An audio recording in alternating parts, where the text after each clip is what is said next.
السلام علیکم ورحمۃ اللہ وبرکاتہ۔ آج کا ہمارا ٹاپک ہے آداب تلاوت کلام پاک، یعنی آج کے ٹاپک میں ہم سیکھیں گے کہ قرآن پاک کو پڑھنے کے آداب کیا ہیں، قرآن پاک کس طرح سے پڑھا جائے۔ رسول اللہ صلی اللہ علیہ وسلم فرماتے ہیں، میری امت کے لیے سب سے بہتر عبادت کلام اللہ کی تلاوت ہے، یعنی اس امت کے لیے سب سے بہترین جو عبادت ہے وہ قرآن پاک کو پڑھنا ہے، قرآن پاک کی تلاوت کرنا ہے۔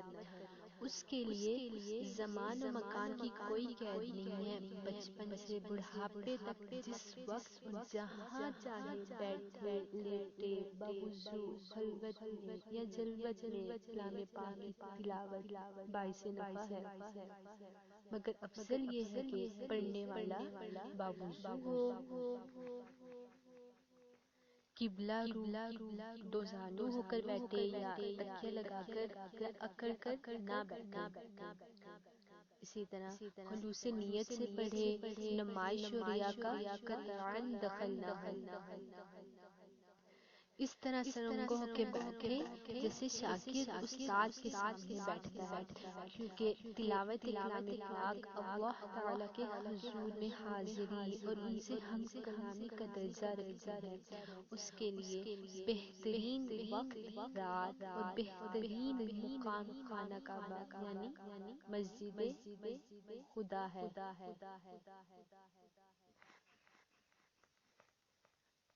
اسی طرح تلاوت اعوذ باللہ من الشیطان الرجیم سے شروع کر کے صدق اللہ العظیم پر ختم کرنا چاہیے۔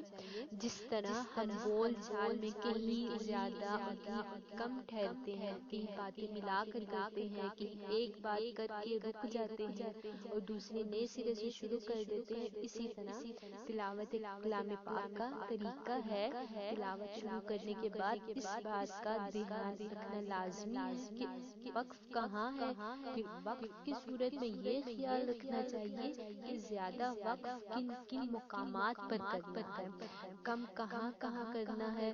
اس کے لیے قرآن مجید میں خاص علامتیں مقرر ہیں جنہیں رموز اوقاف کہتے ہیں اور جن کی تشریح عام طور پر قرآن مجید کے شروع میں دی ہوئی ہوتی ہے۔ اسی طرح رموز و علامات، حرکات و سکنات کی احتیاط کے بعد چند اور مقامات بھی پڑھنے والے کی خصوصی توجہ کے طالب ہیں۔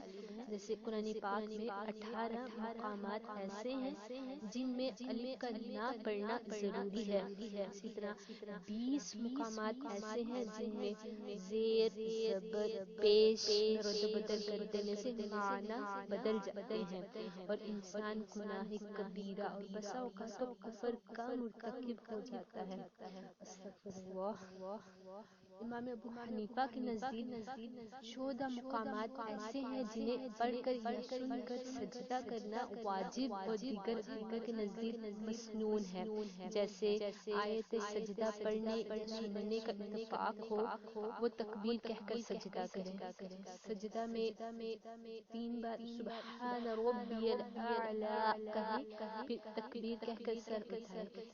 اس میں رفع یدین اور تشہد السلام شامل نہیں، اس لیے عام کتابوں یا عبارتوں کی طرح نہ پڑھا جائے، بلکہ ٹھہر کر صحیح زبر و زیر کے ساتھ اس طرح پڑھے کہ حروف اپنے صحیح مخارج سے ادا ہوں، ہر لفظ صحیح سنائی دے، ترتیل و تجوید کا پورا اہتمام رکھیں، وہ آہستہ پڑھیں، وہ بلند آواز سے مگر ایسی خوش الحانی سے پڑھیں جو گانے کی تعریف میں نہ آئے۔ بہتر تو یہ ہے کہ قرآن مجید خود اپنے مطالعہ سے پڑھیں، بلکہ ایسا کر لیں پہلے کسی قاری یا حافظ سے سبقاً پڑھیں پھر تلاوت کیا کریں۔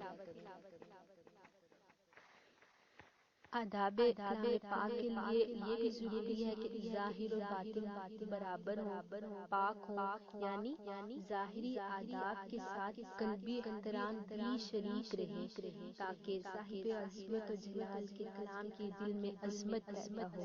سبحان اللہ۔ اس کے لیے ضروری ہے کہ قلب انسانی خواہشات انسانی سے پاک ہو اور اس دوران میں جو وسوسے پیدا ہو ان کا پوری طرح سے دباب ہو۔ تلاوت کے وقت جیسے جیسے آیات و عذاب، تہدید و وعید، عہد و میثاق سامنے آئے، ویسے ہی جسم و جان پر اس کا اثر ظاہر ہو۔ بقول امام غزالی کہ خوف کے وقت آنکھوں سے آنسو بہنے لگے، شرم کے وقت پیشانی پر پسینہ آ جائے، ہیبت کے وقت رونگٹے کھڑے ہو جائیں، کب کبھی چھوئے۔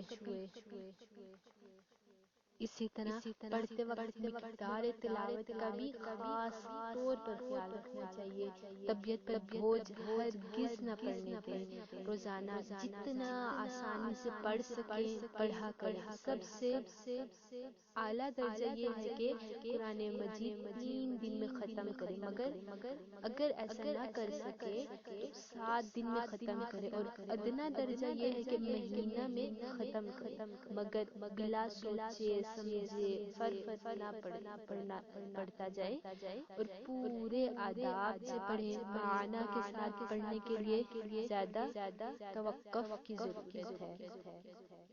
اسی طرح حضرت علی رضی اللہ تعالی عنہ فرماتے ہیں کہ قرآن پڑھانے کا خیال مت کرو، یعنی چاہے سمجھو یا نہ سمجھو مگر نام ہو جائے کہ اتنا قرآن شریف ختم کیے ہیں۔ کہ قرآن پاک اگر زیادہ پڑھنے کا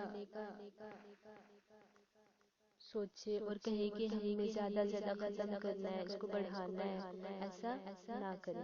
اگر تم سوچ سمجھ کر ایک ہی آیت کو رات بھر پڑھتے رہو تو یہ 50 قرآن شریف ختم کرنے سے بہتر ہے۔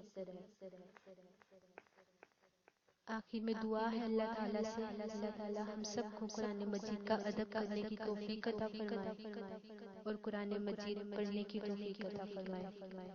اگر اس ویڈیو میں آپ کو کوئی بات بھی اچھی لگی ہو تو آپ اس کو دوسروں تک پہنچائیں تاکہ یہ آپ کے لیے صدقہ جاریہ ہو اور ہم سب کے لیے صدقہ جاریہ کا سبب بنے۔